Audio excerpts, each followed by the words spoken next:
is OverDrive with Hayes, Noodles, and the O-Dog on TSN 1050.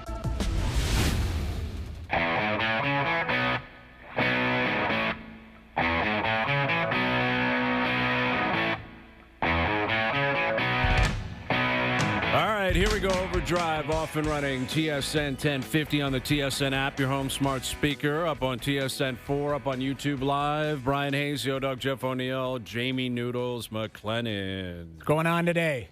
How are we feeling this afternoon? I feel like we played with one of the greats of the game today.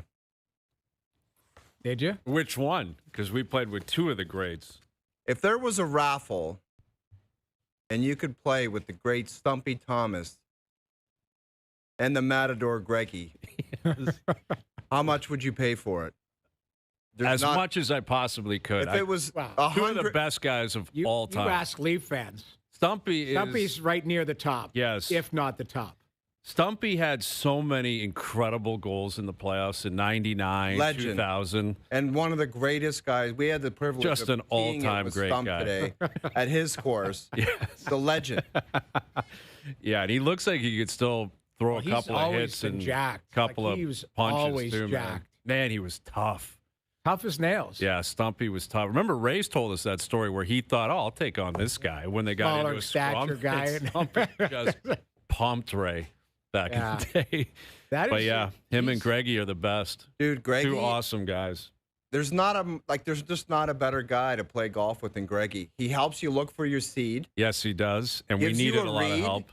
Complimentary, the best.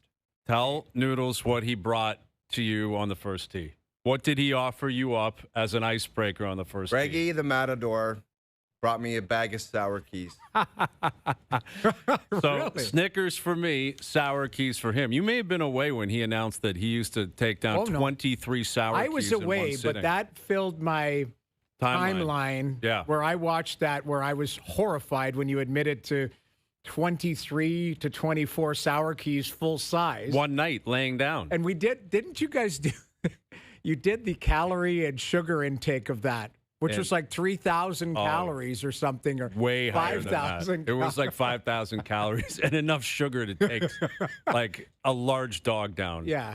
An elephant. An elephant down, possibly. Basically. Like that much sugar. That was your nightly routine, or not nightly, every second? Dude, it was every other night. Like, yeah. It was like a playoffs in the 90s. yeah, Every other night. Yeah, the every other Leafs, night. like, run through the Red Wings, and then the next night you got to play Detroit. Yeah. Borshevsky on a Tuesday night, Game 7. Dougie Gilmore against the Blues on the Thursday night. And that's you, sour keys, 23 or 24. Absolutely. Wow. And so we're at one of the great establishments in the city, throughout the country in terms of clubs, and just unbelievable place. Connor was there. We saw him and met him. And this guy's walking around with a bag of sour keys. So it was great. Well, Stumpy Had a is great one time. of the Stumpy's best. an all-time and great. he's a Leaf legend.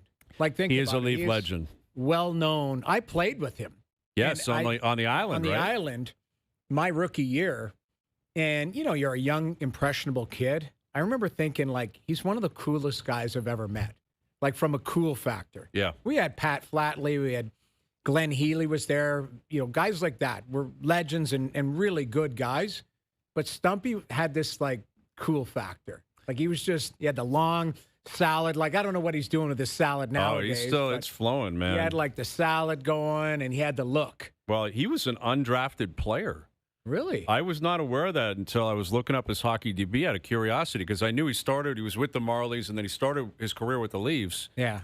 And undrafted, but played over 1,200 games in the league. He told me a story. I think I've shared it before, where this is old school warm-up. When you go out before practice, he said, I believe it was like Dave Farish and like Gary Riviere or something like that, would skate around in their gear with a coffee. Yes. Before the coach came out on the ice. Having a He's coffee. like, he got called up from Warming up. Like, you're out on the ice. I love Gloves those on the stories. board, helmet on the board. Yeah. And guys have a coffee skating around like it's leisure. Here's the best part. Probably no helmet. No bucket. Like, there's no way. Even if you had to play in a helmet, they weren't practicing in helmets back then. Dude, when I was a kid, I was at North York Arena, and the Oilers with Gretzky skated out for practice. Nobody had a bucket on. Yeah. Honestly, nobody had a bucket on back in that day. I love it. You think of how It was just like Practice. 3-on-2s, 2-on-1s, off they went. Just working out. Like, probably Grant Fewer didn't have a helmet on. Like, no bucket today. Pads and lower. outrage. I mean, the game has changed. Oh, a great. lot. I No love that buckets. no helmet. No helmet in practice, and no one would bat an eye at that. Well, this Nathan McKinnon. Man, well, I got the bar play list coming up, and I got to say he's on it. Wow. I mean, needless to say, McKinnon is on it. And What listen, a game. I felt slightly bad for Minnesota last night. 3-0 in the first period, game in and the hand. Foligno's scoring, and Yeah. it's like, wow. And here they we get go. a goal called back and still find a third goal. Yes. So really, Blackwood got beat 4 times in that. And then they pull them, and then you could just see Colorado start to Well, they squeeze. They had 10 shots on goal after. Exactly. Like the second and third period, Minnesota just never got any attack. And it was almost as if you could hear them, Colorado, say, we're not going back to Minnesota. Not getting on the bird. It's not, because I was thinking about our confirm or deny the other day where we had a confirm or deny. Will anyone push Colorado to a game 6? Yeah. And after the first period, I'm thinking, yeah, I guess Minnesota, to their credit, said we're not going down without a fight. Yeah. And then of all guys, Brett Kulak wins it in overtime, Oof. which is just a wild OT winner. This Netchus, man, he's Necas a player. can play, Necas man. is a player. He's a driver. Like as much as McKinnon can skate and McCarr from the back end, Necas is all over the ice. What a crazy set of events when you think Rantanen is I still think the best of them all, but maybe Necas is as good. Like maybe that's what you're suggesting. That's what I'm suggesting. It's just a different player. Like I think Necas might fit that mold the way that they like to play better than Rantanen right now because Necas is a burner, where Rantanen is a big, strong, Yes. the Moose. His nickname Right. is the Moose or whatever it is. Yeah, but such a playoff performer, Unbelievable. Rantanen. But it was a lateral move, but Necas just. I've watched him live several times this year and watched him a lot, obviously. That Necas is a burner. Like, Well, he could skate. Yet all of them are happy because Stankoven's been great in Carolina. Agreed. So, like, Rantanen, Dallas to is happy Carolina, with Rantanen. Carolina to Dallas. Of course, Dallas is like, hey, we got him for 7 more years at $12 million, and he's a great player. Yeah. And he was phenomenal in the playoffs for them last year. He was injured, down the stretch this year. But, yeah, I think all parties are pretty happy. And Colorado's through. I don't know who's going to slow them down. I think Vegas has a better chance than Anaheim, with all due respect. I think Minnesota's a Anaheim- hell of a team, and to a man, they all said afterwards they were just team. better. Yeah. Like the Quinn Hughes deal, I'm doing that 10 days out of 10. Yeah. They still have him for another year, and they're going to do everything they can to sign him long term. They got 5 playoff wins, Yeah, I read that too. 5 more last than night. Vancouver. And now In the end, 5 more wins than Vancouver. what they're praying is he extends. Yes. And then you've And got it's- Quinn Hughes. Totally. But that team, like Minnesota's not far off. The goalie's 22, and he looked 22 near the end of the game. He did look a little bit overwhelmed. You got to give credit to Colorado. They were wave after wave. It was like I thought with 4 minutes left, I'm like, Minnie might pull this off 3-1. And like you said, Colorado's like, we're not getting on that plane. The minute that McKinnon scored, they might as well, like Minnesota should have just said, like, Felt inevitable at that point. oh, it did. And even Kaprizov in overtime there, he's got a 2-on-1. He's force feeding that pass 80 feet across the ice, and they don't get a shot on goal. It goes the other way, and that's curtains. Like, Colorado is serious, man. Like, I still believe what you said yesterday. Like, I think Carolina's going to give them everything. Like, I think it looks inevitable that those two teams, unless somebody surprises us, because I'll tell you what, don't sleep on this Habs or Buffalo team. Like Big one tonight in Buffalo. What do you feel on that one? I can't get a feel. I don't have a great feel. I think either. it's going to be similar to the last couple of games where it's going to come down to a power play or a goalie or an individual play. Like, it's a pretty evenly matched series. First goals are big. Yeah. I Like, could it's see good. overtime tonight. Like, I fully expect a close game. Yeah. Like, that's the way the two teams are built. And We were talking off air, though. Dobish has had such a run. Now, we've seen Buffalo change the goaltenders and Lyon give up whatever it is, 10, 11 goals in 2 games. Dobish has been unbelievable. He might be due for a 1. I don't know if that's tonight or if it's game 6 or even if it gets to a 7. That's what worries me because a goaltender playing that well, you're just going to have an off night. Do you think it's just his night, though, or his net now? Like, can anything happen where Marty St. Louis looks at Fowler and thinks you're going in? I think the leash, if you believe the leash was short going into the playoffs, it's continued to extend because the guy's a player and he's found something there. He's become a cult hero there. Absolutely. And rightfully so. He's been unbelievable. But as good a bounce as he's gotten, he had the bad bounce last game, and they ended up losing. But eventually you're going to have an off night, and maybe the team can bail you out. Maybe it's just a 6-5 game where it's like team goes and gets a bunch of goals. That's where you need Caulfield, Slavkovsky, Suzuki, Demidov, Hudson to go, you've bailed us out, we're going to bail you out. Yep. But at the start of the playoffs, I don't know how you guys felt. I'm sure we had conversations going, probably going to see this Fowler kid at some point. I'm almost surprised we're this deep into I know it's only the second round, but I thought we'd see him in the first round. But the other guy's been so good. Even I understand that. If the Fowler goes in for mop-up duty, it's like... That's not what I'm suggesting. I'm not saying... You thought they would have turned to him. Before the playoffs started, I kind of just had that feeling that there was this aura about Fowler, and maybe I got caught up in the history of the Habs with Waugh and Price, Dryden and Price. Yeah, like young goalies showing up with all this hype, and they throw the team on their back. They haven't had to do that. And Dobish has been great. Unbelievable. So I'm with you. The leash is getting longer with Dobish. I think even if he got shelled tonight, and let's say he got pulled, he'll go back in for game 6. Absolutely. I don't think that's a scenario where, unless, again, there's some weird things, and Labby laid it out for us. Start over. Well, you see guys in practice. And maybe a 1 game, hey, we're going to give a 1 game scenario because we've liked this guy, or he needs a break physically. Because you're not used to playing that many games in a row. Game 6, if it's a must-win, though, it's dangerous to throw Fowler in. Though, this is a dumb thing, but say Buffalo starts quick and Dobish gets pulled and Fowler comes in and they come back and win. That's a different story. Now you're going home for a game 6. You heard Lavi, the other day. Well, that's what I was saying. I just had a good vibe. Right. That's a different story. Like, that's painting a different picture. But, yes, if Fowler goes in, they win 5-4, he plays great late, and maybe it opens the door. But it's nice to have those options. Lost in all this is Montembeault played 61 games for them last year. He was on the Canadian team. He's Four Nations. He was at the Four Nations. And he's a very good goaltender. But it's just he's been squeezed out by their depth. Yeah. They've got 2 younger guys. And you look at Montembeault, I think he's 29 now.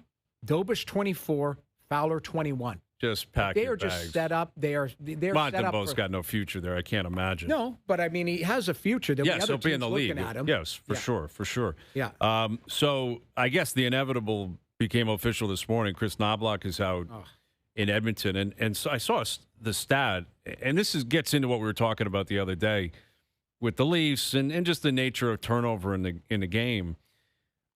But when they hire their next coach, Ryan Nugent-Hopkins will have 10 coaches in 15 seasons.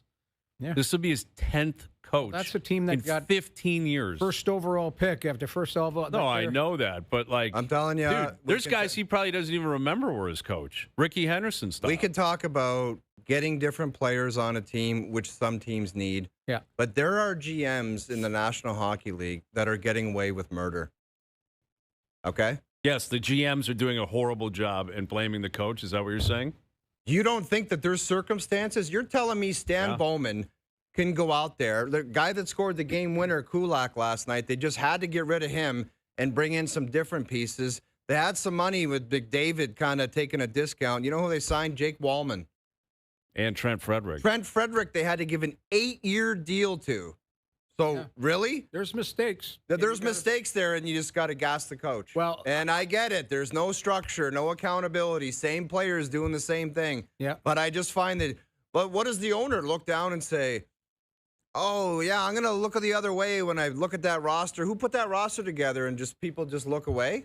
No, everyone has to own it. And I think I know, but it seems like the GMs never do. It's like, just fire the coach, get rid of him. Well, I think what you point out is it puts everybody on the clock there because the owner is probably not happy that Chris Knobloch is going to be sitting at home potentially for the next 3 years getting paid because his extension kicks in this summer. Imagine not even making it to the start of your extension. But you know what? This is a team that they needed a coaching change. They need something. They need different players. I agree. But they'd hit a wall. Structurally, they'd hit a wall. And I think they need something different. Different players, again, I'll come back to it. Goaltending, another D, another forward. But at the end of the day, they're in a window to win. And we say it all the time. Cup or bust. This is bust. People's heads roll. And yes. I feel bad. The way you pointed out the other day, it should have never gotten to a point that it got public and they had to, if they were going to fire Chris Knobloch, they should have fired it the day after the season. Yeah. And then you start looking for coaches. Like, that's just embarrassing. Like, that's a bad look. That's a classic look. That's a bad look. He was in big trouble. Now, a lot of it, what you're saying, is based on the X's and O's and watching them play and all that kind of stuff. Right. When McDavid started, McDavid's had some pretty heavy comments publicly that caught the ire of a lot of people, and I'm sure they caught the ire of the owner, management. Like the John Cooper love fest. I know the next day he said, "Yeah, just whatever." It was just, that was like almost so blatant that now Connor McDavid's like Tiger Woods. He never compliments anybody else, but he went out of his way to say they're so well coached. Everybody's in the right position. Everybody knew what they were doing, and it was like that's an. But before that, Leon Draisaitl, after the game in Calgary, I believe it was before the Olympics, saying from the coaches on, we need to put everybody on blast. Everybody. Yes. Everybody on blast. But when those guys say it, it's going to carry more weight. Like you're effectively a dead man walking the second that happens. Because you're right. Draisaitl had said that, like, well, it starts with the coaches. You don't hear players say that a lot. And McDavid followed up his Cooper stuff with, when asked, well, how do you guys get there? He goes, well, that's a question for Knobloch. Go ask him. Yeah. Like, in other words, go talk to the coach why we're not doing that. They need a hardened coach there. That is, I keep telling you. I know you keep saying that, but again, and maybe those two players, that's what they want. Like maybe that's what McDavid and Draisaitl want. It's not what you want; it's what they need. I know, but at some point saying you got to say, you know what? You want to complain in the media? Get in your position. Sure. Play better in defensively, and don't skate by things. Don't circle by things. If you want to get away with it, fine. You too, but not third line left winger gets to do that. All of that. Because we've seen it for years. You hear stories out of other markets. I'll bring it to this one. Different set of rules for Matthews, Marner, Nylander, and Tavares, the rest of the team. Well, that's not how they do it. These guys do it. But let me ask how about you a team being on the same page? Sure. Do you think that's the case in Colorado? Do you think there's I think they all are on board. Like, I think Nate McKinnon or Sidney Crosby or Jonathan Toews, I think they understood, like, I got to be the guy leading the charge in doing the right things as opposed to I do whatever I want. You guys got to do that. Exactly. I don't think that's the way it works, especially come playoff time or come winning.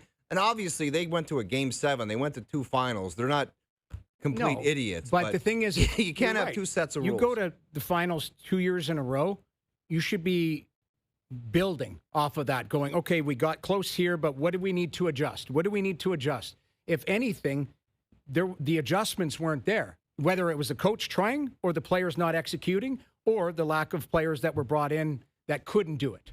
But something has to change there. It starts there with the coach. Same thing we talked about yesterday. We had a big argument to start our show yesterday. Exactly. But again, we're kind of I'm in agreement with you guys in some ways.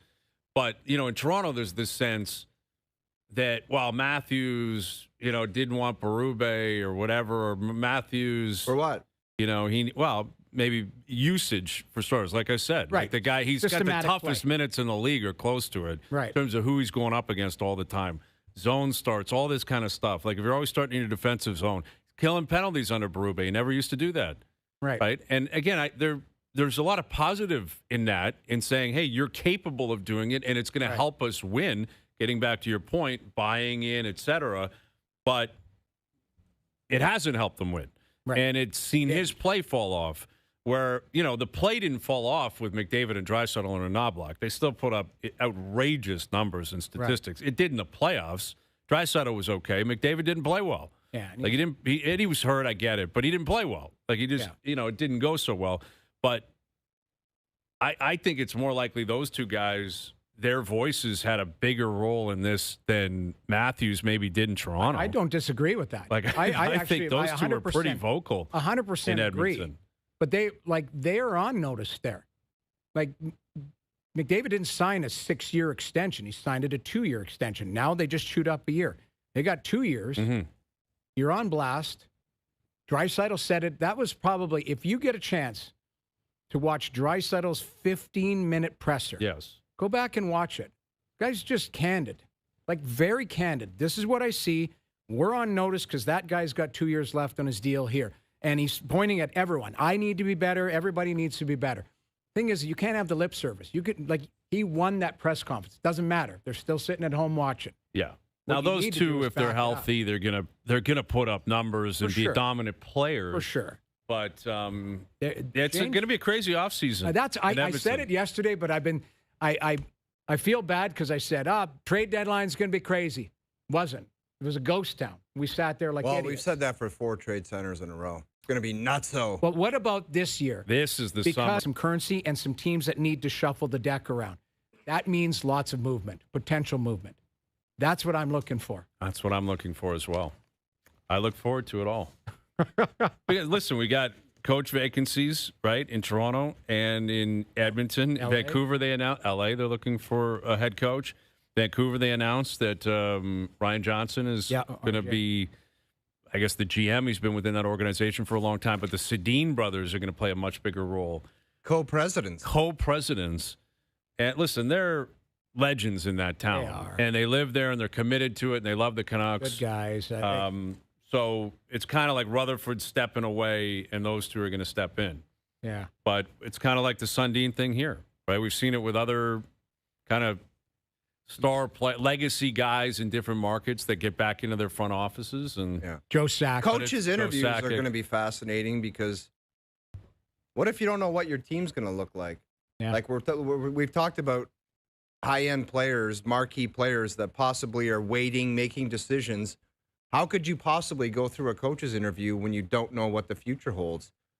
I guess it's going to be, you want to coach this, but can you also coach that? Like, you know what I mean? It would be difficult. Would it be fair if you, let's say John Chaika calls up Lavi and says, come in, I want to talk to you. Would it be fair for Lavi to say, what type of team are you building here? Like, what type of players am I working with? I think so, in terms of preparing for the philosophy. What is your philosophy for this next season, year 3 and year 5? What does this team look like? Are you going to be burners? Are you going to go back to, Kyle Dubas' style? Kyle Dubas had a style, if you look at it. And Sheldon implemented that style. Sheldon implemented. So they worked hand in hand together. But if you look at it, certainly Brad Treliving had a style. And it more worked with Chiefs, straight line, bigger bodies, all of that type of stuff. What's John Chaika's? So I think that's the question that the new coach will say, type of players you putting in front of me. Big time. And then I'm going to adjust to what you're putting in front of me. Yeah.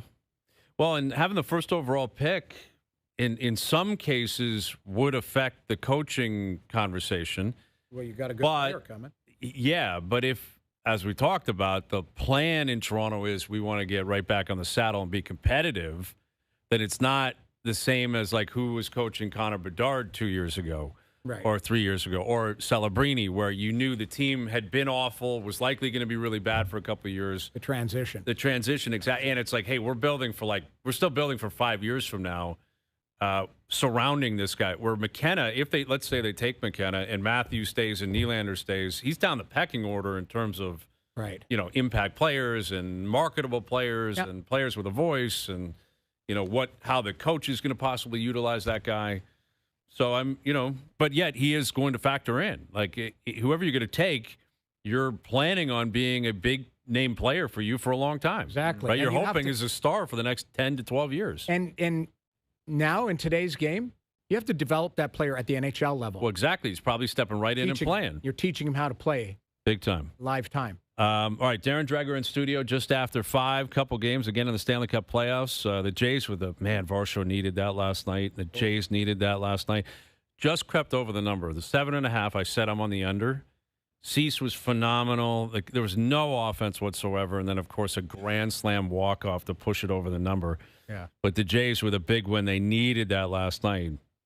And now they've got the Lions, or they've got the Tigers coming up, and then they're at Yankee Stadium early next week. Tigers are a bit of a mess. They're not playing great either. No one in the American League is really playing great. Tampa's been very good. Not a lot of separation. Yankees have been okay. Yeah, pretty good. And everyone else, it's not that good right now.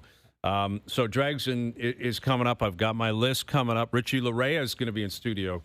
Team Canada defender, Toronto FC defender. We're inside a month for the FIFA World Cup right here on TSN. So we'll catch up with Richie as well. OverDrive continues, TSN 1050 and up on TSN 5. The 2026 World Hockey Championship on TSN.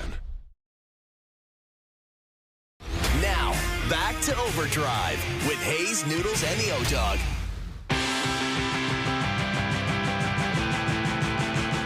All right, Dregs coming up just over half an hour. Jay's off today in Detroit tomorrow. Games in the Stanley Cup playoffs. Got my bar playlist still to come. Nice. And I'm going to be doing one during the FIFA World Cup. A consistent tally of who runs the bar scene in Toronto, preferably featuring members of the Canadian national team. Absolutely. The perfect segue because we have one of those gentlemen in studio right now, obviously a big part of Toronto FC as well, Richie Laryea. What's happening, Richie? How you doing? I'm good. How are you guys doing? Doing very well. Inside a month. Can you believe it? It's been a big build-up here. Yeah, no, it's the preparation, I think, to get to this point has been great from the group. It doesn't even feel real that it's only a month out now. It felt like it was a year and 2 years not too long ago. But, yeah, I think we're ready. Everything's in motion. What's the anxiety like getting close to it? It's like you think about it, you talk about it for so long, then it's around the corner. Do you think this next month is going to fly or is going to take a long time? No, I think it's going to fly between, the games for club are almost over for MLS and for the European guys. So we'll get together here I think in 2 weeks or something like that it is. So, no, I think it'll fly by with just our everyday lives within the game. And I think more than anything, we're all just ready for the game to honestly be here on June 12th. Can you feel the energy, building up? And you will see it obviously getting closer to the games. But we were talking off air about playing against Messi, and you said how big of a circus it was down there. That's going to be times 10, it seems like, leading up to the games. How are you going to be able to deal with that? Yeah, I think it just goes back to what we've done for a long time through Copa America, through Nations League, through Gold Cups. Obviously, the World Cup is more grand of a stage, but yeah, just focusing on ourselves. We have this kind of message within the group that we're calm, we're composed, and we're ready. So that's been ringing off for the last 6 months now within our group. So yeah, it's going to be a lot going on, but I think as the game gets closer, we're going to be able to shut out all the distractions and noise and just get ready to play. So you've had, a unique experience leading up to this because you're from Toronto, you play for Toronto FC, and the first game is at BMO Field. Have you allowed yourself to kind of dream of what that's going to look and feel like, kind of walking onto the pitch for the first time? Yeah, I've allowed myself maybe for 10 seconds at most to dream about what that's going to be like, and then quickly, shut it back down and get back into the day-to-day of what I need to do. But yeah, it's impossible to ignore. It's going to be a special feeling, special opportunity for all of us. A majority of the team is from in and around the GTA, so a lot of families and friends will be in attendance. So yeah, it's impossible to ignore. But yeah, I think for all of us, we're trying to keep it day to day so we don't make it too grand. How do you, hold on one second. You said a lot of people in the GTA. Floaters. Aunts, uncles. That's what I was going to ask. cousins. How outrageous is the ticket request? Like, I remember I played for the Toronto Maple Leafs for 2 years, and all of a sudden people start crawling out from rocks, and they're like, "Hey, any tickets?" And I'm like, "Absolutely not." Yeah, it's been interesting. It's been obviously it's nice. Everyone wants to come to the game. Everyone wants to support, but we only get given so many, so I'm going to have to make some tough decisions even within my family, honestly. I like that. It's hard trimming down the list, man. It is, yeah. Some of my friends and extended family may have to get online and look for tickets. That's all right. They can come to Fan Fest. We're going to be down there. We'll be down there. Richie Laryea with us. So the group stage, it's been discussed a lot over the last number of months, ever since it was established. How did you view the whole? It was a crazy show, man. It went on forever. There was some weird stuff going on there. But what do you make of your competition in the group stage?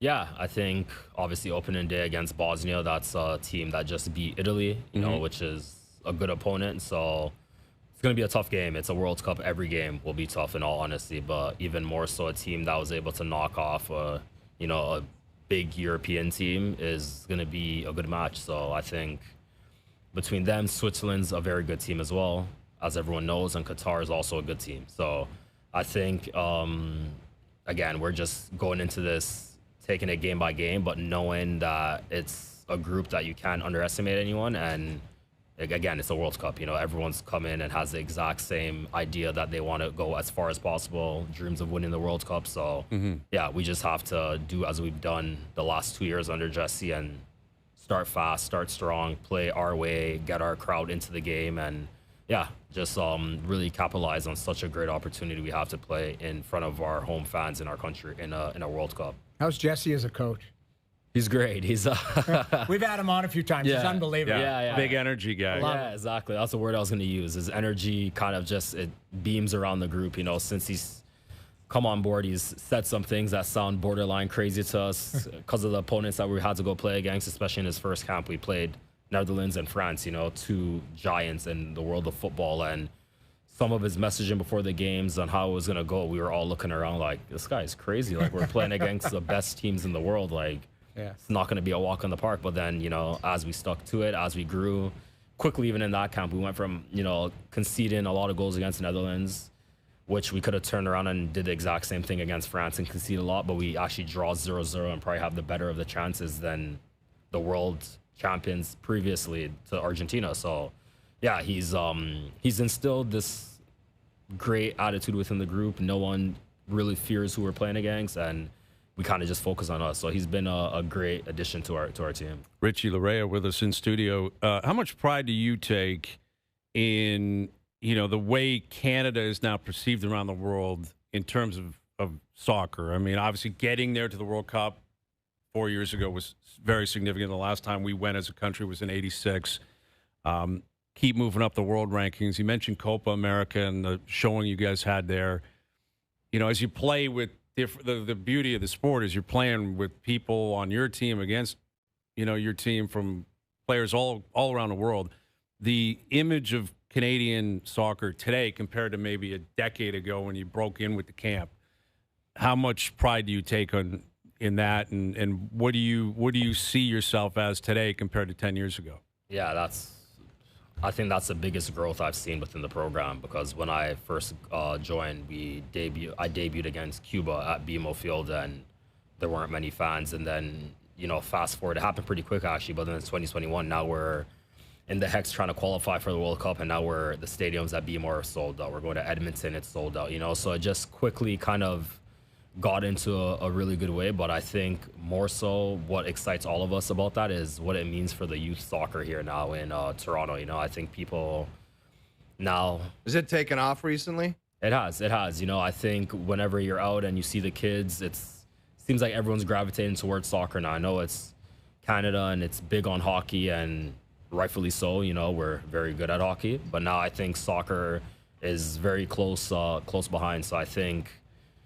Yeah, these last 2 years, I think, especially like you mentioned with Copa America, I think it really got people to believe, and I think even more so now with the friendlies we had, like I mentioned, Netherlands, France, Colombia, Wales. We played such big teams, and they now look at us like, oh, these are serious competitors. This isn't going to be a walk in the park. So I think that's the greatest honor, especially the little camp we had over in Europe where we beat Romania and Wales. You could see after both games, both teams were like, wow, like that was a really tough game. That's a really good team. So I think every camp we've had, we start earning more and more respect. And I think for me personally, even this last one, playing Iceland and Tunisia, you see how they view and look at you as a team and the way they speak about the team in the press. It's like, I don't want to use the word scared, but they're respecting us. They're not just coming in and being like, oh, it's Canada, we're going to walk all over them.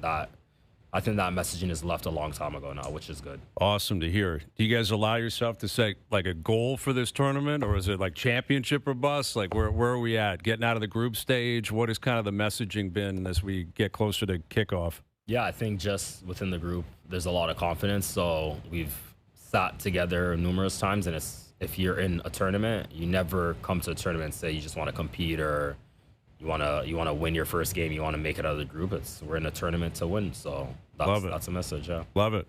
What are we hearing on Alfonso and his status? Is he going to join you boys, or what's kind of the plan for him moving forward? Yeah, I've been heard all too much. Been in my own bubble, yeah, of course, trying to recover myself, but it seems like he should be able to. I know from his injuries, he's healed quicker than most would. He's a specimen, so I would expect come June 12th he would be, in and around the team. So.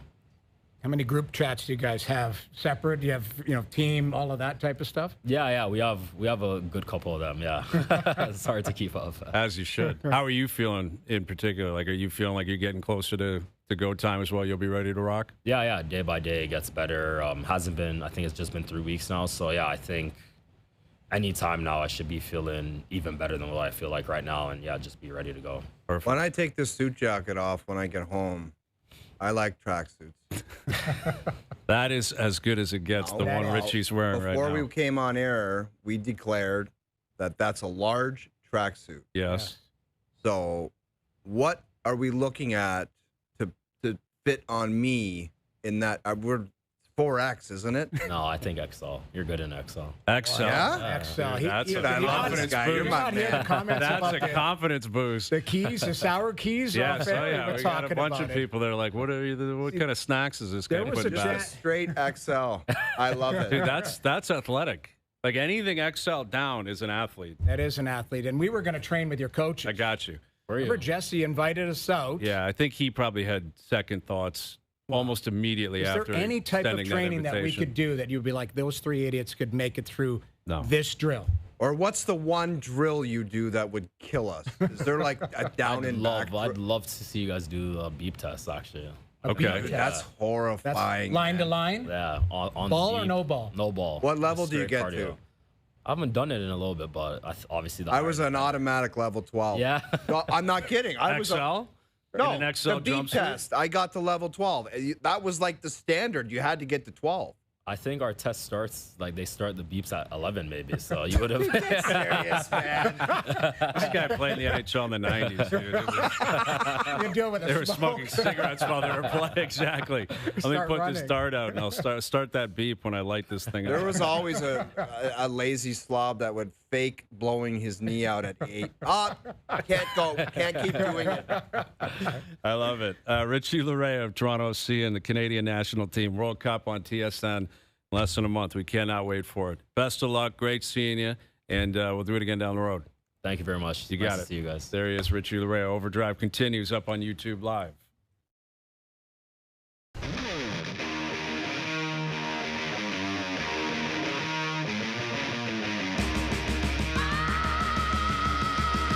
All right, OverDrive continues, powered by FanDuel. And I have my bar play list that I will get to. I will get to it. I'll tell you what's not on the bar playlist. There's a meme out there where it's like, do this or rap in Jamaican. Have you ever seen that meme? And then all of a sudden it says, it's the guy rapping in Jamaican. Yes. I was going to tweet out, Joe from the Bridge, try to get the video of the guy rapping in Jamaican because it's hilarious. I was going to tweet out, Hayes with a wedge in his hand to make a par, just put it on the green and 2-putt or birdie or rap in Jamaican. And there's me. And then there was the guy, like, that's what I was going to tweet out. But I'm not on Twitter anymore. Yes, you're right. Well, that would have been a great tweet, say, but you're not on there. You're driving it like Tiger Woods. You got to work on the wedge game. You should have seen me on one today. I hit a ball. I mashed it 40 yards past anyone, including this guy. Dude. And Stumpy's like, Tiger Woods is here. First shot I've ever hit in front of Stumpy Thomas. Yeah. Which is a big, I love Stumpy. And Noodles. This guy's got 80 yards down the gut to with a massive green. Yeah, pin that saying, gap come wedge get in my me. hand. Yeah.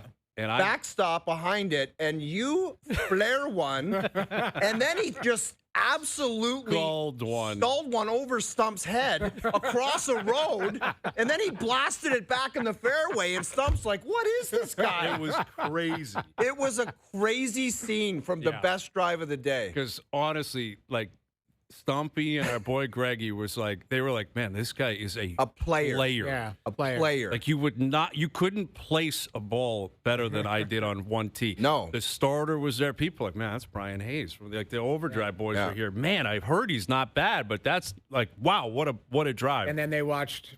I block a wedge, skull a wedge, fly a wedge, and right Stumpy over and Stumpy's skullet.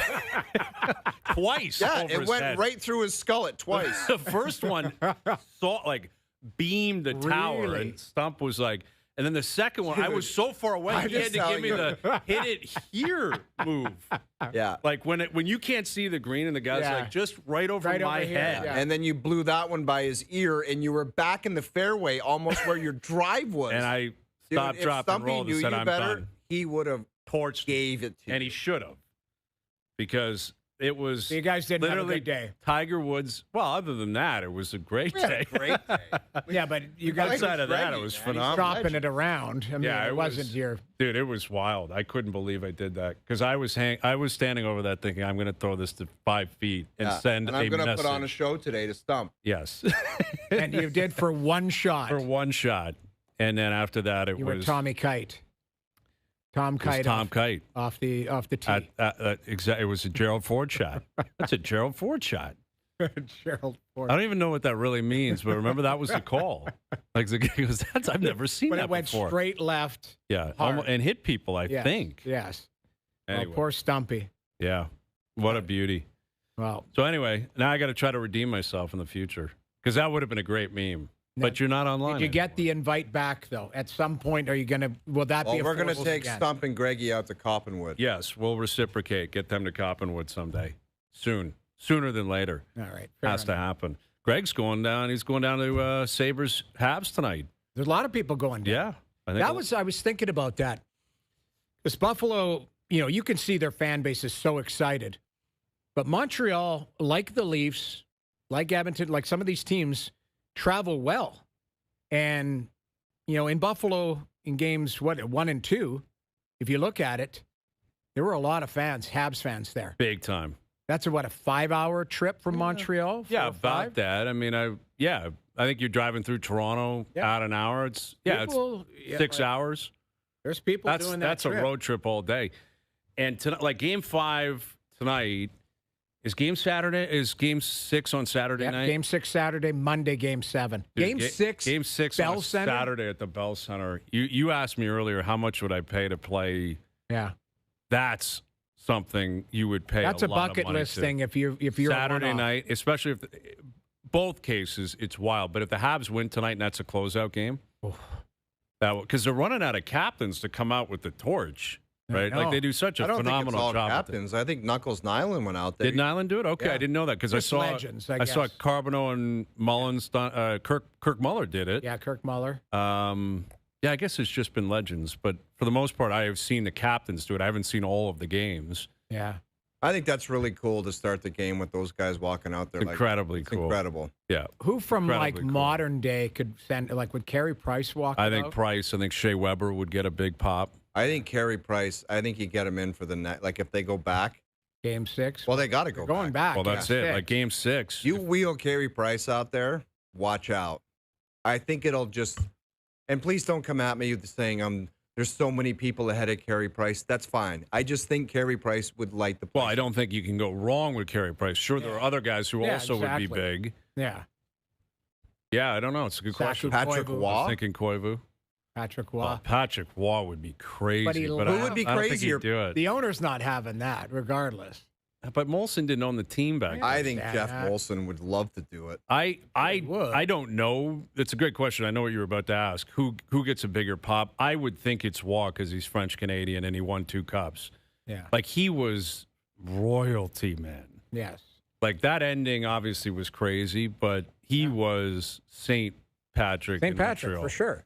So I would think you bring Patty Waugh out with He's a not torch. doing it, though. I think he'd say no dice. No, thank you. But what if it's Colorado Montreal Cup final and he does both? Torch in Montreal. And Can't then, do both, dude. You got. He's got his own street in Colorado, isn't it? Doesn't I he have don't know. Patrick Waugh Way?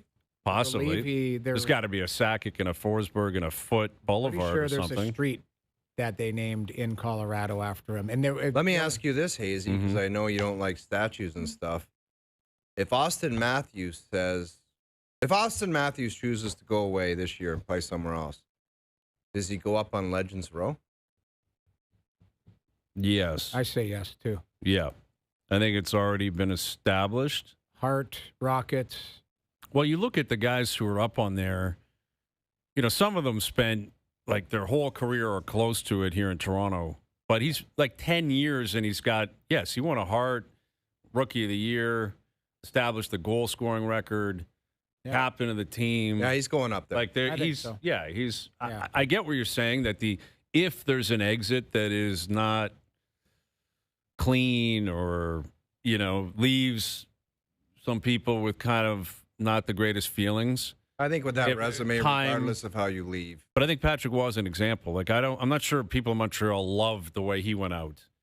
And yet now 30 years later, it's like, hey, bygones will be bygones. Let's get Patrick Waugh back into the fold. Yeah. You know what I mean? Interesting to see. Like you can go home again. Like Patrick, Yes. I think, would be welcome with open arms. There, Oh, but yeah, it just, for sure. The way it ended was tough. That was the point. Well, and it was just a weird, like getting shelled like that and getting the Bronx cheer and then saying, I'm out of here. That was Maybe they should Mario, get to the Bell Center. Mario Tremblay, the coach, wasn't it? Yeah, I believe so. Yeah, because he With was the my arms- assistant coach. the arms, He was my he just assistant looked, coach. He's like, where's that guy going? In Minnesota. Yeah, going by me to talk to the owner. Yeah, the president, I think it was. President, and say, I'm out. Get and me then outta walk here. by. That was a tough look. Get me out of here. Yeah. You know who they should get at the Bell Center? Doug Gilmore out there. Dougie G on a Saturday night. Get him to smash the penalty box glass. Yes. He's a hab. There's lots of legends there. Lots of legends. All right, hour 2 coming up. Darren Dreger will join us. Overdrive continues. TSN 1050 and up on YouTube Live. This is Overdrive with Hayes, Noodles, and the O-Dog on TSN 1050.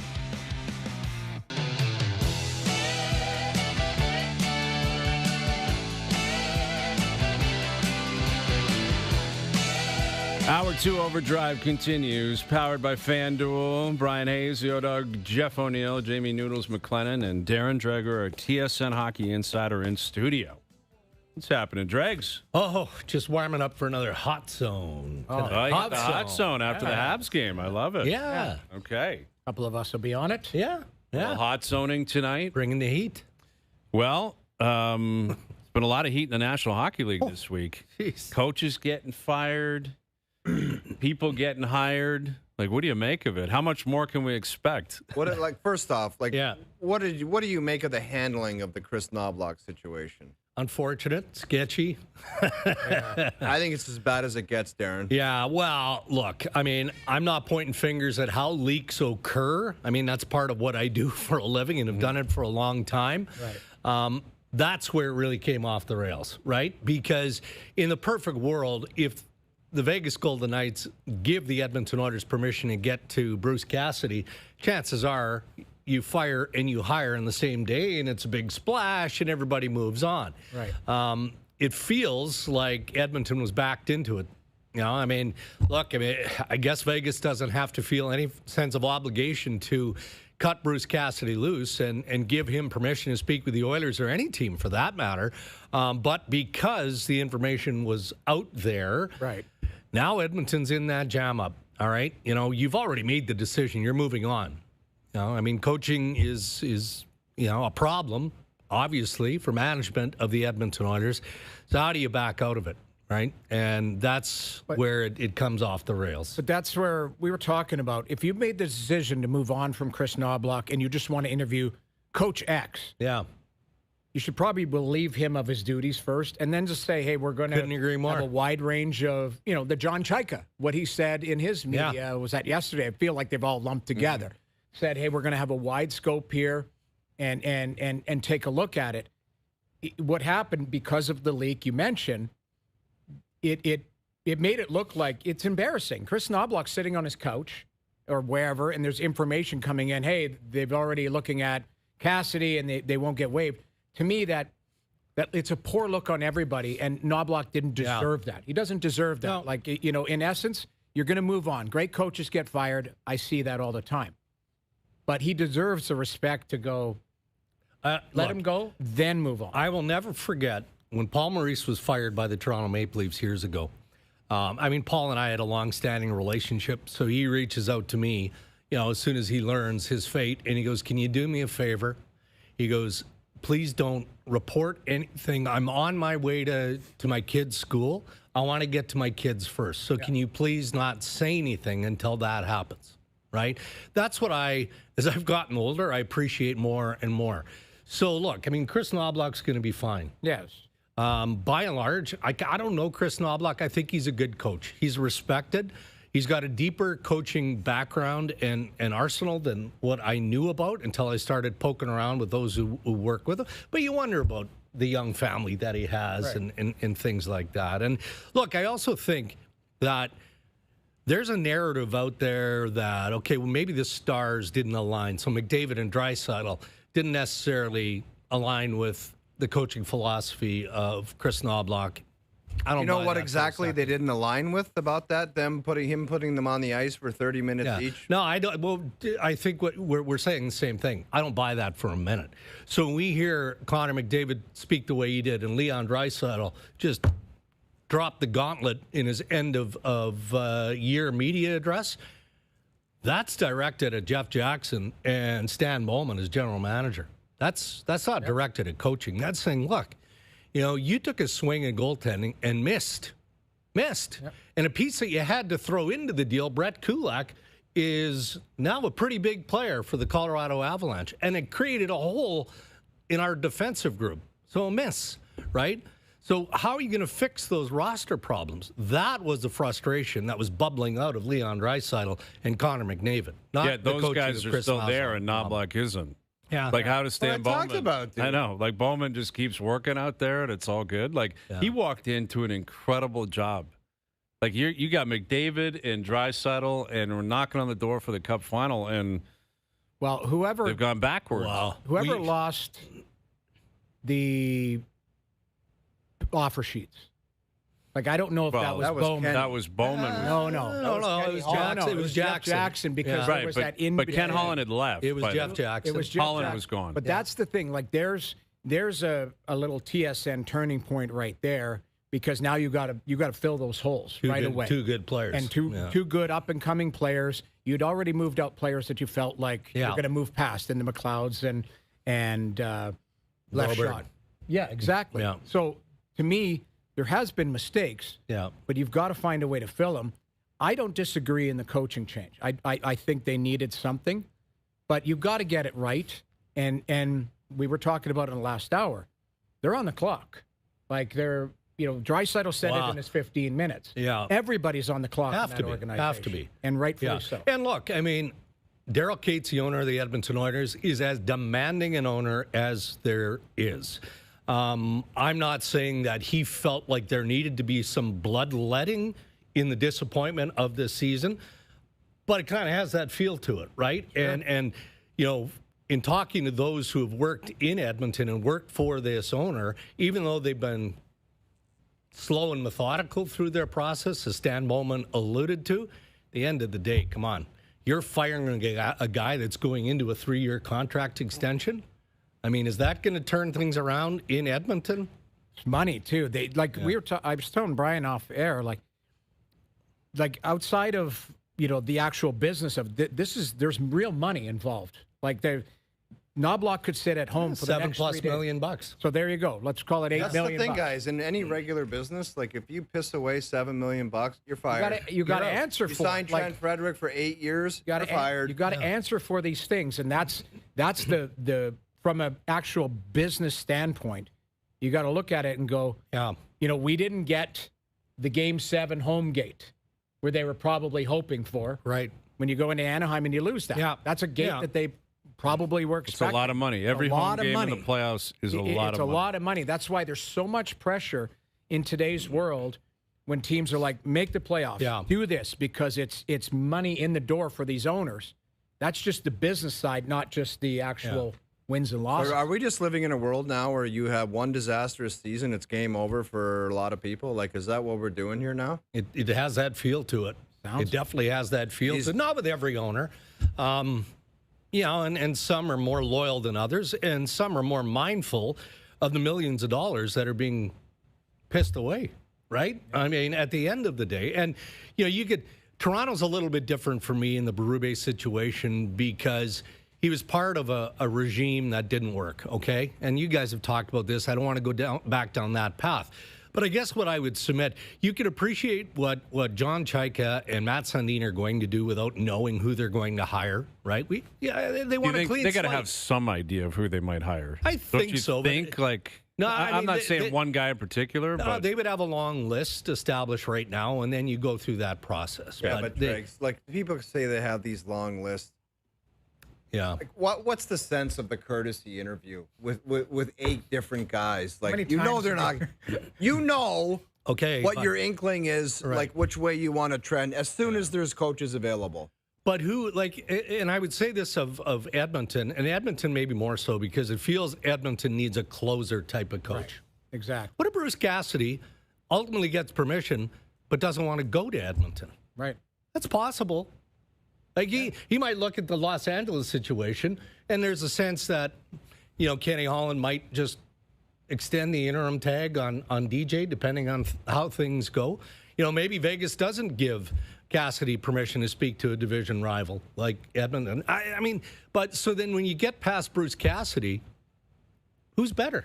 Like, who's better for the Edmonton Oilers than Chris Knobloch? The only 2 guys that I can think of personally, it's Lavi and it's Cassidy. And not because of... Well, maybe you throw Berube into the mix now.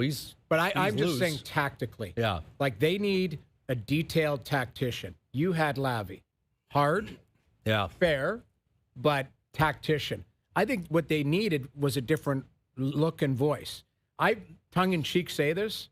I would call Daryl Sutter's 60 kilometers down the road. 1-year deal. Come in. Fix. He might piss some people off. But, I mean, Daryl Sutter's that's a closer. And he'll upset the apple cart. Sure. But I am tongue-in-cheek because, again, maybe Daryl's past that. Yeah. But they need somebody who's hardened. That's what what do you think the Leafs need, Dregs? Like, what do you think lines up with where Chaika might take this coaching pursuit? Yeah. And how much money do they have? One of the big names that everyone's like, hey, go get that David Carl out of University of Denver and blah, blah, blah. Can they get him if they offer him? I think that guy makes like 4 sheets. That's what I'm saying. Could they offer him $6 million a year, and would he come? And how much money are they willing to spend on a coach now that they're still paying Berube? I had an exchange with David a while back, just to gauge, and I'm talking about a month or so ago, and I just wanted to, it was after Denver won again, right? And I'm like, okay, you weren't ready to join Chicago a year or so ago. Are you ready now? And he didn't really answer the question. This guy's a sharp young guy. He really, truly is. There's a sense from some around him that for family reasons, it's not quite right. But that's not specific to Toronto. That's just a jump to the NHL. I mean, maybe he could be convinced financially that the time is right. I don't know, but that's the sense that I'm getting. So beyond David Carl, who deserves that sort of level of attention, I do think that is the type of coach that Toronto would be looking at. Somebody young, somebody relatively inexperienced from a pro perspective, perhaps. Manny Malhotra name? Well, how can he not be considered, right? But look, I don't like firing coaches, and I don't have information to suggest that Adam Foote isn't going to be retained and remain head coach of the Vancouver Canucks. But given what we've just seen with the changes there, I know that Henrik and Daniel have a lot of time for what Ryan Johnson did and what Manny Malhotra did in their American League system. Yeah. So if you're going into this full rebuild, you'd better believe that Adam Foote is the guy to take you to the next level. Otherwise, you can't hold Manny Malhotra back. Right. And by all accounts, he's ready to be an NHL head coach. So it wouldn't make a whole lot of sense for me for them to cut him loose. But if they did, he'd have to be a man of interest. And look, I mean, I kind of threw it out there with Ryan Rishaga and Gino Retta during our hit earlier today. Like, I don't think that Chris Knobloch would be automatically on Toronto's list, but developmentally, like here's a guy too that I didn't realize. I talked to a guy today who knows him very, very well, how much he leans on analytic support in Edmonton as a coach. And, you know, the line combinations, the matchup game that you're building going into your next game, playoffs, all of that stuff. Does that move the needle for John Chayka to at least have a discussion with him? You know, maybe it does come down to money here, Brian, too, right? You know, you're on the hook for Craig Berube for $4.5 for the next 2 years. Mm-hmm. You know, if you can get somebody for $2.5, $3 schmil on a 3-year deal, I don't know. I think everything's on the table, though. Sure, yeah. I think everything's on the table for the Leafs. It has to be. You got to have. Well, but it also depends on what, like we talked about earlier, what their objective is for next year. What team you're building. And then 5 years down the road, so to speak. Like, are you hiring a guy where it's like, we got to get back in the playoffs next year and prove that last year was just a blip? So, yes, he's not a long-standing guy. And how many guys are, like, sure, it'd be great if you could find the next John Cooper. Go ahead. That'd be amazing. Yeah. You know, hire a guy and keep him here for 10 or 12 years. You have to have a patient ownership and board to do that. Like, yes. You know, and a very good team. Let's not forget Cooper stepped in with Vasilevsky and Kucherov. Like, his team was loaded when he got here. Yeah. Do you think all the hirings are going to start, like, trending? And I think Lavi's going to work in the league again, obviously. Cassidy. And he should. But do you think it's going to start trending to fresh stuff, like if a GM, like all of it? It seems like in the next 5 to 6 years, there's going to be a lot of new blood. Yeah, and running things. I agree with that, and I'm open to some of the names that are going to be suggested. Like we're just again kind of skimming over the surface here. You can look at guys who are assistant coaches. You can dive into the American League. You know, maybe you can dive into major junior hockey. You know, I look at the guy who coached Kitchener as an example, right? I mean, I don't know. Are these guys ready to be? But I would, if the GM's a smart guy too. Yeah. I'm just saying. But if you're willing to, okay, we all have nothing but time for Daniel and Henrik Sedin and for Matt Sundin. Right. Matt's has zero experience as an executive in the National Hockey League. That doesn't mean he's not going to make qualified and educated decisions or provide advice and influence. Why can't that sort of leadership in your front office, hockey operations, drift over into coaching? Yeah. You know, why can't it? So I have time for inexperience, but for me, it depends on where you're at as a team. If you take it back to Edmonton, I think they need somebody who's already proven that they can drag that team over the hump, and it gets complicated. But it comes back to what Brian's saying. If John Chayka's mandate, because we don't know it, and he's not going to share it with us, but if his mandate from Keith Pelly was like, we thought we had an off season because of injuries and inconsistencies, you go out and get 4 or 5 different players, and we're right back in the mix in the Atlantic, and we're a playoff team, and we're this and that. It's a lot different story. Because it comes back to how you're going to build your team. And it comes down to the meeting that you're going to have with Austin Matthews. And look, you know, you're talking, are you going to talk to Morgan Riley and see what his thought process is moving forward? You know, you mentioned Manny Malholter, though. And, and now that you say that, and I've had a minute or two to digest, I do think that there are, like, people pay attention to what Steve Ott did in taking over Springfield. Right. In a relatively short period of time in the American League, right? In the St. Louis organization. Yeah. You know, there's a guy that's people are talking about. Ryan Craig. You know, Vegas is pretty stingy with letting their people out of their deals. And you know what? Ryan Craig might be the next coach of the Vegas Golden Knights. You know, let's see what they do with John Tortorella. But for me, you have to, because the door has been kicked open on some of these outside of the box hires and management, why can't that drift into the possibility of coaching at the NHL level? Sure. That's fair. Maybe it's a package deal. They hire Manny and take his son first overall. His son's a player, right? He's going to be a top 10 pick, more than likely. Greg raves about him. Yeah, Caleb. Isn't he ranked 3? Yeah, well, he's in the top 10. I mean, according to Craig. Yes. You trade first overall to either San Jose or Vancouver. You get something as part of the juice, and then you allow Vancouver to take Gavin McKenna. They get a splash if they choose. Interesting. It's getting crazy here. That Don't could- start. anything's That's the headline. possible. That's the headline already. Anything's possible. You just radioed yourself. No, Doogie and I have an agreement Oh, now. I'm just Doogie saying. is- He's in Minnesota. He didn't want, like, it wasn't his preferred destination. Billy G talked about the hockey's got to be good. It has been. Disappointing end of the season. But if that's not his preferred destination and you've only got one chance to pick your own destination, he will tell Billy G that. And he has all the right in the world to do that. So if that's the case, and he goes, not sure it's going to be here, do you Kawhi Leonard with him next year for Bill Guerin and say we're just one last dance? We got a good enough team to win a cup next year. Yeah. But you're not winning it unless you got Quinn Hughes. Right. Or do you trade him?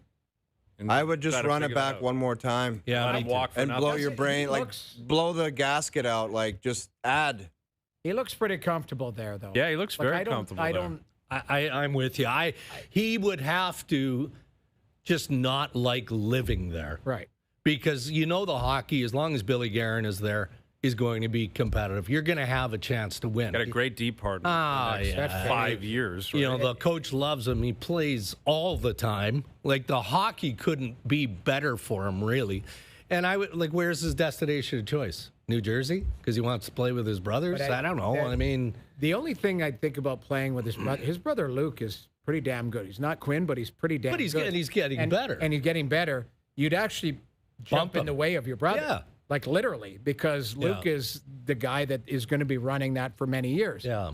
Would be great to have the three there. I get that. But ultimately, you're right. If that's not in the cards, Minnesota's probably the best destination for him to stay there, because you've already got a manager that has shown the kahunas to go, I'm not done. Wait until you see what I do with my next move or my next free agent signing to make this team better, to get over the hump. Because he's got currency there. They've got still some good young players. They got a goalie they might be able to wheel because they got two good young goaltenders there. They got a lot They do. to work with there. So Billy Guerin might say, extend with me because I guarantee you're going to get a chance to be a damn good team here for many years. You know, to O's point, though, man, like, there's some wild stuff that is going to happen, no pun intended. You know, Matthews, McDavid, like, I mean, the juicy and the salacious, we're just getting warmed up with some There's of this three stuff. captains with 2 years left in their deal in Canada alone Yeah. because Brady's got 2 years left. Although I chuckled, I was going through social media very quickly this morning, less and less every day, by the way. And it was suggested to, I see that. Yeah, the O-Dog. Yeah. He doesn't even know what you're I'm talking not that, about. I know, I'm not that far away from O-Dog strategy. He's I have to perplexed. do it to do my job. I still look at it, and I like the news. It's instant information. But as far as communicating and having the idea of some moron in his parents' basement respond, I'm not doing it ever again. Yeah. But, I mean, it was floated that, you know, Tampa Bay would be a destination of, you know, if Matthews is going to hit the market, Tampa Bay will be one of the. Well, Toronto's not going to have a say in if Austin Matthews hits the market. Like, I mean, Austin You're Matthews. saying, like, the suggestion was the Leafs would say we're going to trade you to Tampa? Well, because we can get something I we think want? it was somebody forwarded to me. It was suggested that if he were to hit the market, Tampa Bay would be one of those teams that would be deeply interested. Well, Sure. of course, but okay, Every team would be. he's not going to hit the market. Like, the only way he hits the market is if he says to the Maple Leafs, as we've talked about at length of the last several days, is, okay, this isn't working out for me. Here's the team or two teams that I want to go to. That's not hitting the market. That's calling your shot. That's working in a Yeah, partnership. You know, and here, so work Literally out the deal. Working in a partnership Yeah. and going. And that's But that's probably what we're the right dealing approach. with for the next Yeah, several that's weeks the on right all approach. of these guys. All these managers have to sit down with the player and the agent and go, if it's not going to work out here, give me 4 teams because I don't want to be painted into a box. Yeah. And let's work together. Do you think you can get 4 teams? I'm just- No, I know, but I Would think you that's get 4 significant, though. teams? That's what I'm asking. Like, No. and let's say No. you could do Matthews, McDavid, whoever it is. You think it'd be 1? You think it'd be 2? Because 4, you can get a bidding war going. Yeah. But 4 is great. The problem is if you get one team, that one team sniffs it out, he's only going there. Yeah. What are you getting in you return? might get a little lesser. But And I think I've heard you guys talk about this, and I don't think that there's any chance that Matthews isn't playing in Toronto unless they come to him and say, look, we're reconsidering here, and we are going full rebuild. And I don't think they're going to do that. But that is, he's still committed to the Toronto Maple Leafs. It's just, a little bit of pressure to make sure everybody's paying attention and try and make the team better as quickly as possible. Which, listen, fans, are kind of caught up in all this. That it could be beneficial to the fans if that's their hope and plan. It's like, hey, let's get competitive again next year. This year sucked. It was very difficult to endure. And if Matthews is kind of a driving force in, hey, get it, do this, do that, or not necessarily this coach, that player, this trade, that signing, but I'm going to put your feet to the fire to make sure that you make our team competitive quickly. Right. Can I give you some fodder? As I think you're probably going to wrap up with me here. Go ahead. What do you have? This wouldn't be a surprise, but we know that New York's trying to get off the contract of Trocheck, right? Mm-hmm. Toronto is among the teams that have some interest for sure. Is that right? Now, does he have interest? Well, that's the question. What's different? Does he have a no move and no trade and everything? Like, what would his language be? But if you think about it, he's an older guy. Veteran center. Could he play the 2-hole and then Tavares slides to 3? 3, yeah. Oh, You know what's a factor? He's a gamer, that guy. You know what's a factor? I love his game when he's healthy. Hey, he play feisty gamer. You know what's a big play factor right now? Where's he from? America. USA. That is something that has. Telling you, it's we a can have a factor different now. talk about that another time. But that I have talked to a few managers that are mindful of. Yeah, if you don't think that's a big time factor now, Well, according to JP, he has a 12-team no-trade list. Yeah. You think 7 of them are north of the 49th? Who knows? JP, do you know the teams? No, he's making how would he things know up that? back there? He's just. Maybe Team USA captain would have some influence. Yeah, That's what, right. That's what idea. Noodles is saying. I like that. Well, and what if you hire an American coach? Peter Laviolette. He played really well under Peter Laviolette. Yeah. See, now everything's starting to come together here. Yeah. There you go. Laviolette, Trocheck. Hey, It's all making Again, sense. who else is? Why would they why do would that? Trocheck be American? Yes. I like it. It's all Okay. coming together. Adam Fox coming too? Then? I know. That's a Didn't thing. hear that. You It's need a somebody to reclamation pass those project. guys the puck. Yes, That's I agree. An $8 million reclamation project. Well, he did win a Norris. He did. He's been a ghost ever He since. hasn't played well the last 2 years. Has not played well. All right, Dregs. Good stuff. We appreciate it. guys. Great seeing you. There he is, Darren Dreger, our TSN Hockey Insider, joining us here on the Maple Toyota Hotline. Red Tag Days are here. Check out the Toyota Tacoma and Toyota Tundra pickup trucks, both available as hybrids. Visit Maple Toyota near Canada's Wonderland on the Maple Auto Mall. You got my bar list coming up? Yes. Yeah, and before we go to break, Joe from the Bridge, I want you to have this thing ready for me. Oh yeah. Hazy B, put it on the green from 80 yards and 2-putt for a par, or rap in Jamaican. And if you look at the 1 minute, man, I little That lion, so would be give me. me a say. Just hitting the green Oh, we from not 80 give a- yards out with a gap in my hand. I haven't It's just seen not that. possible. Is that a TikTok thing or? It's just something that's it's trending, but he's not online, so I don't know how I you would didn't know know. that. How did you find that out? For a guy that's not online, man, That you is sure know a lot everywhere. of things. It's like, my dad pay for dinner or rap in Jamaican, and then it's Yeah. just Really funny. then it says my dad, and then they post that guy. That's really I got funny. you. All right, Dregs. Okay. There he is, Darren Dreger, our TSN Hockey Insider. OverDrive continues up on TSN 5. Now, back to OverDrive with Hayes, Noodles, and the O-Dog.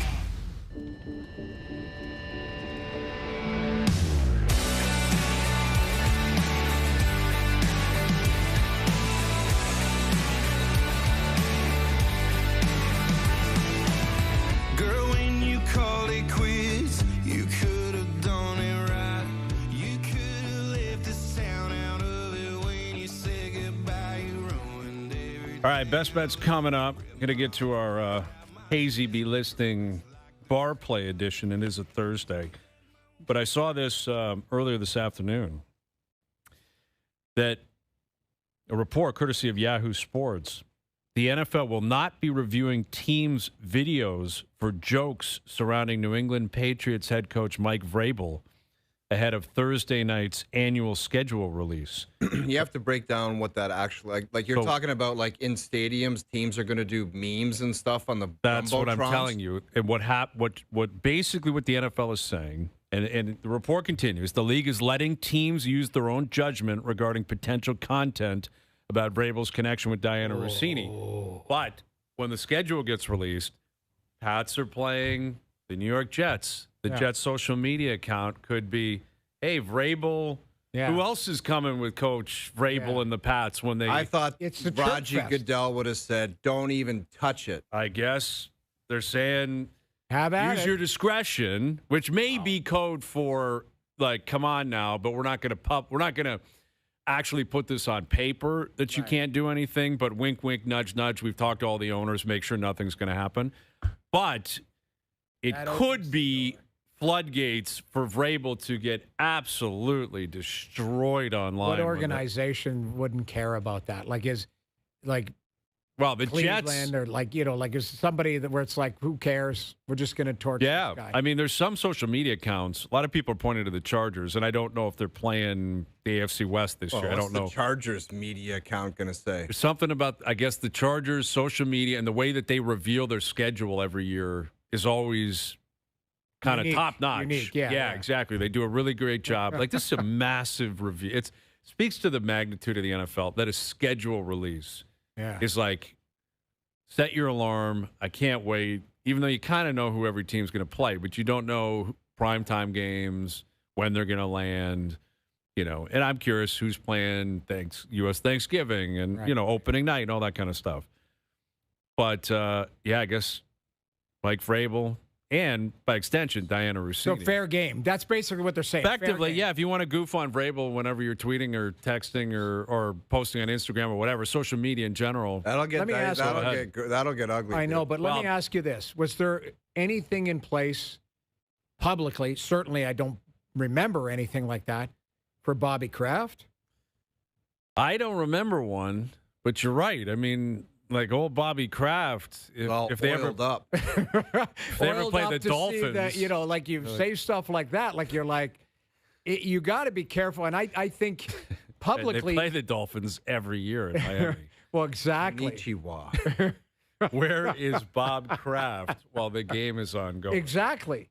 Like that's my point. Is where's the line? And they're probably saying publicly we can't suppress free speech. Yes. But privately, they're probably going, smarten up here. Don't make the Yes, league and I do look think bad. an owner is different than a coach, right? Like I think ultimately going at the owners, that's when your own owner might say, excuse me, what are you I've doing?" had some stuff happen in the past that I don't need people. I just like to say, these social media accounts are run by young, creative people. And that's in a lot. I get the impression they kind of have carte blanche, like, hey, go out there and do your thing. Go viral for us. It's like a marketing tool for teams. No, but to say that they are open, like wide open for business. I'll believe it when I see it. I'll believe it when I see it. But what has come of that? It was a 3-day cycle of news, and people have moved on. Like every week, there's a new video. This they week rented it was on a a boat, boat, and she was pregnant reportedly at that time. That one is That's well, and they've dug up old wild tweets. report. and- wild. Yes, I get it. That's a wild one. That's tough. So I would guess there's probably more coming. I wouldn't be surprised. It sounds like the two of them have had a close relationship for a while. I was thinking about ball, and I know you guys give me a lot of trouble that I jump on bandwagons. Mm-hmm. So I think that the only thing I need to do is just like start from the bottom, like be a Browns fan and say, You know know what a Cleveland Browns fan and work your way up? If they win a game, you guys always say, "Oh, that team's good," so now you're a fan. So give me the biggest dumpster fire where Vegas, Mark Davis. You and Mark Davis Get the same together haircut. forever. Yes. You know Get what? his haircut in You support. showed up with the Lloyd so Christmas. you would direct me to Vegas and say They got a new quarterback, Fernando Mendoza, right? They got a stud quarterback, Tom Brady, Mark Davis, and the O-Dog. For That's a Halloween, trifecta. you can dye your hair red and comb your hair forward. I and his have hair's a white. not red. It's like Is a it red golden or white or what is it? I golden think orange. it was kind of red at one point. It's not red. I don't know. It's a good question. I'm not sure. I thought it was blondish, like strawberry blonde. Strawberry blonde, we'll yeah, call it it. is. And then It you is. put a white coat on with a white. What else? I Vegas- might kick off the NFL season with a white coat, a strawberry blonde Lloyd Christmas wig. and jumping on the Raiders bandwagon. And that's your team. That's a good one because they were literally the worst team in the league last year. Okay, so not Cleveland. I'm well, going I mean, to Vegas. Cleveland is particularly cruel, I think. It's just, you're not going to last in Cleveland. Although there were reports based on the camp a couple weeks ago that Deshaun Watson is now back in the driver's seat to be the starting quarterback again in Cleveland. Dude, he was so bad the last year he played. He was horrendous, and he's been injured for a year and a half. And by the way, posting the most outrageous vacation. Him pics. in bed there. No, He's dude. married now? I don't know, but this guy was traveling the world with this gorgeous woman and just vids on the balcony of hotels. And I was like, there was a time if you were injured, Yeah, when me and this guy were playing in the NHL, you were nowhere. Nowhere. Right. No one wanted to see you Nobody. Malakofing the ski hills. Yes. Like, you were nowhere to be seen. Yeah, this guy is enjoying his life. And it was outrageous. He was like, season's over, and season-ending surgery, right to just Hawaii, all of it, dude. Wow. Well, he's And he's making getting 40 $50 I million was gonna say 40, cash 50 guaranteed million a every year. Yeah. People Largest say in our guaranteed of all worst time. trade kind of bracket, Oh, yeah. that one might be it. That one, I got to Is write that a that one trade or down. a Yes. signing? No, it was a trade. The Houston. Browns traded picks, like a bunch of picks. They had to get him. Yes. And at that point, remember, he had already been, he was out in Houston. Like, he wanted out, but then he had all, the issues, clearly. Is that the and all massage? Yeah, he had, stuff he going was, on there. he had a lot of massage Issues. therapists, Yeah. which was I strange. remember that. Yeah. Okay. Yeah, yeah, and there were a lot of obviously allegations, and it wasn't a good scene for him. No. They had to give him 200. But Cleveland not only traded for him, gave him the most guaranteed money in NFL history. Yeah. Crazy. All right, tough transition, but bar play list. Bar play list. Stanley Cup playoffs. But it's this is actually the toughest one because Carolina's out. Not playing. Like, there's certain series that aren't. I don't mean they're out. I mean they're not like available to be in this because they were there on Monday, but So they're not playing anymore. Let me guess. You got a couple Avalanche for sure. I Nate do. McKinnon, maybe. yeah. Fire him up. Give me number 5. Okay, this one is making up for a misstep earlier in the week. I know what you're going to say. Zach Benson. Yeah. Zach. I scored a big goal the other night. Good hands and tight. Yeah, and he was a name growing up in BC, wasn't he? Did he go first overall in the WHL? Might have. I thought he was like a kind of stud coming up, and then anyway, they took him. And he was a first-round pick, I believe. Like he was. I a remember really good watching player. his first year, and I'm like, this is risky because I don't know if this guy's ready to play Was in the 5'10". Went 13th overall in 2023. Right, but he's a gritty player, dude. Like he is a gritty little animal out there, and he scored a big goal the other night. One of my favorite players. He's an up-and-comer on team My Guy. I love him. Yeah, Zach Benson at 5. I've got his teammate UPL at 4. Now, this could have gone higher, but I think you'll understand why it didn't. That's a big one, man. UPL stepped in there in a tough spot in Montreal, must-win Big game, time. and got them a win. And played very well. Played Made some very big well. saves. The one thing, when you had suggested the other day, I agreed with you because they needed to give a different look to Montreal. That's the one thing in net, because Montreal had gotten a bunch of goals by Lyon. And it wasn't Lyon's fault, but all of a sudden you're thinking, when you're shooting at the net, Lyon's 5'11", UPL's like 6'6". Yes. And he's a big monster in the net. So it's just a different look. And it paid off. Now they're down 2-1 after the first period. I was like, I didn't love the Caulfield goal. Kind of goes through him, and he's late on the play. But he made some big saves. Right shoulder saves. Suzuki, I think, hit the post. Now they're going to come back with him tonight. As they should. Yeah. So you got to go back. You got to go to him. You got to go with the winner. They're a tandem, too. That's Yep. the thing. So UPL at number 4. Number 3, I got Brett Kulak. Yeah. You score a series-winning OT goal at home. Yeah. Bar play through the roof. Big time. Especially as Took a him a stay-at-home while. Say it again. defenseman. I always liked him in Edmonton. He seemed to be as Plays Just every a single steady, game. Yeah, steady Never influence misses a back game. there, and just and he's good soldier, and just gonna had get- to get rid of him for some young skill guy from Nashville or whatever the hell they did. Spencer Stastny. No, but no, he's going to be UFA, so they have to sign him, and that's the one thing.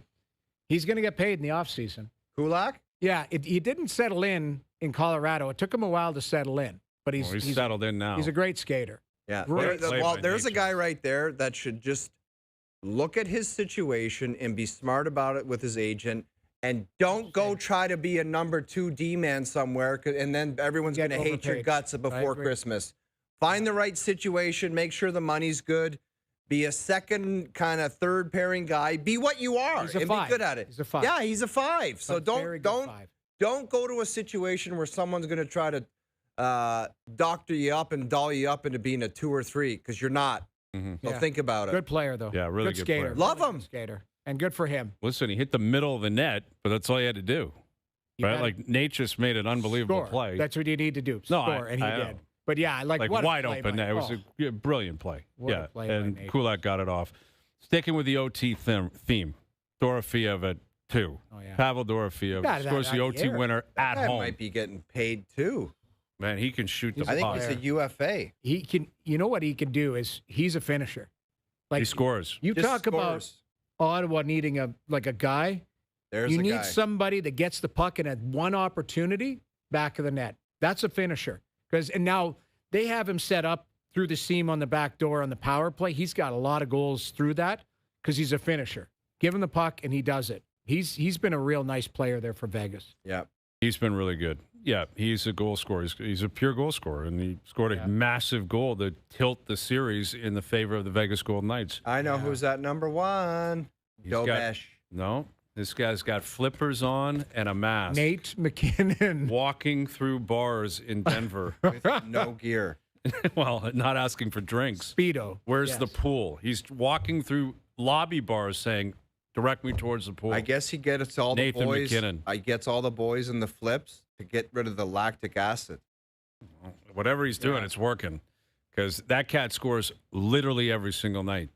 Yeah, Every his night he last, scores. like he has. I read a stat this morning. I don't know what it was. Like he has the most goals in a stretch in the playoffs, other than like Mario Yeah. or 46% of the goals. Like Yeah. 46% of the games he plays in the playoffs, he scores. Yeah, So it's 1 every 2 games. scores Like all the legitimate time. in the playoffs. And he's on a streak right now of scoring every single night. And last night was a big, big one, clearly. This won't happen, but your boy Dorofeev is going to get paid. He's an RFA. Offer sheet Mm. to jam them up. Jam up. Interesting. Because what are they going to do with Rasmus Anderson? Do they pay Well, him? again, the one thing I've heard from in talking to managers and that is a lot of teams have more money now because the cap going up, so you're not going to see offer sheets. yeah. But Jamie, unless you know, don't a bunch of teams are going to have internal caps where they're just not going to go. They might not go. Some good markets too that are just going to say we're not spending to that. But what I'm saying is if you get offer sheeted, a lot of teams might match it just based on they do have that money. But you could jam up a team. You know, you start looking at teams that either have young players pushing through and you got a guy in an RFA that's sitting there and you're like, we might part with him anyways. You can offer sheet that guy. You But called the biggest offer sheet miss of the last maybe decade or one of the ones. It was Anthony Cirelli, and Ottawa could have offer sheeted him. Or a bunch of teams could have, and nobody did. Because it was at that time that a bunch of Tampa Bay players were getting paid. Tampa was pushed and up you could have against jammed it. them up, and you could have pushed them up against the wall, and nobody did. Now the player has to sign it too. That's the one That's a thing. big that- part True of enough, it that doesn't true come enough. up. player has to go, I'm ready to move on to organization X because I'm getting paid quadruple what I'm getting paid here. Best Bet's coming up. First update of the day. We've been so busy here. PGA Championship. Your boy, the Potgeeter, is 3 under. The Potgeeter sculling shots all over Augusta National. Well, what about that smelly Jerry Higo? Tell Noodles what he did. Garrick Higo showed up to his tee time late and got hit with a 2-stroke Couldn't penalty. make his tea time. He was late. Yeah, and then afterwards he goes, well, it's not, I don't need to be. it's not my job to be there 10 minutes early. What? Yeah, actually it kinda is. It's a major championship. You're not playing a pitch and putt. So, like, Guy shows up late. He was 1 under. He'd be in the lead. Buddy, I know you just playing casual amateur golf. Look at this guy's salad, too. To He's be just got a wild To look. be penalized to start a major championship like that, Oh, you would have pony. smoke coming out of This your guy's ears. got I a would- pony and everything. Is he from Australia? He's South African, I think. He looks like he had a time the night before. Yeah, there's Like, a oh. pony. He's got the Steven Seagal going. That might be the case. He just had a huge night the night before. He's got I the- would be on tilt. You're right. Jimenez. Is Yeah, that just, Jimenez? by the way, Jimenez. have a good championship. You're I'd be plus out. 2. Yeah, right off the bat. You're 2 over before you put a peg in the ground. That's crazy. Crazy. And yet he responded well at Augusta when he sculled the ball over the first tee. Shot 80 that day. He was like, I can't and do things this could change, anymore. but there was a lot of people talking like they were going to destroy this course. I know. Not on day Holding one. up. So Justin Thomas, 3 under, my boy. Scotty Scheffler, 3 under. That's scary that Scary. Scheffler's still out there. And Cam he's 3 Young? under. I don't see Cam. I see Corey Connors at 2 under out there. Nice. Your boy Patty Reed's 2 under. Cheating Patty Reed in that deep rough. Yep. Dropping balls in He'd there. be playing soccer underneath that grass. Yep. Koepka 1 under. Spieth and Rahm 1 under. Schauffele 2 under. So a lot of big boys are out there and still playing and putting up numbers. Bob McIntyre with the worst gear on tour. He's out there at 1 under. Bobby McIntyre, please call our boy Donnie Nichols, please. Yes. He Sam gets- Burns is out there in his Peter Millar gear looking like $1 million, Yes. and he's even par. I don't see where's Cam Young? Oh, Cam Young's even par. He's still out on the course. Yeah. Also in Peter. Bobby Mac's clothing company, and they're like, we're out with the new stuff for a major, and they take a pic of Bobby Mac, and it's the same orange shirt that he always wears. Yeah, he's still wearing like the 06 summer Yeah, line. he's got emails that he doesn't check that says, Bobby, you're 8 years behind on your gear. You have packages at the wrong house or something. You're wearing the same gear you wore at the Scottish Open in 2014. Yeah, at the USAM you Yeah. participated in. All right, best bets coming up. OverDrive continues, powered by FanDuel.